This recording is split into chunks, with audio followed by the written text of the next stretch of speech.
بسم اللہ الرحمن الرحیم۔ محترم ناظرین، السلام علیکم ورحمۃ اللہ وبرکاتہ۔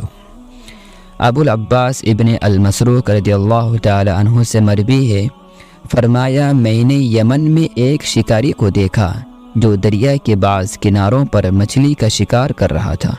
اس کے ساتھ ایک بچی بھی تھی۔ شکاری جب کوئی مچھلی پکڑتا تو اسے لڑکی کی جھولی میں ڈال دیتا اور شکار میں مصروف ہو جاتا۔ ادھر وہ لڑکی شکار کی ہوئی مچھلیوں کو پانی میں ڈالتی جاتی۔ ایک مرتبہ اس نے مچھلیوں کی طرف دیکھا تو اسے کوئی مچھلی نظر نہ آئی۔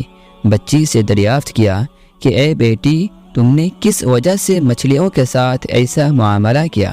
لڑکی نے جواب دیا، اے ابا جان، ایک مرتبہ میں نے آپ کو سنا جب آپ حدیث بیان کر رہے تھے کہ حضور صلی اللہ علیہ وسلم نے ارشاد فرمایا کہ کوئی مچھلی جال میں پھنستی نہیں مگر جب اللہ تعالیٰ کے ذکر سے غافل ہو جاتی ہے۔ اس لیے میں نے اس بات کو پسند نہیں کیا کہ ایسی شے کو لقمہ بناؤں جو اللہ تعالیٰ کی یاد سے غافل ہو۔ لڑکی کا جواب سن کر وہ آدمی بے اختیار رو پڑا۔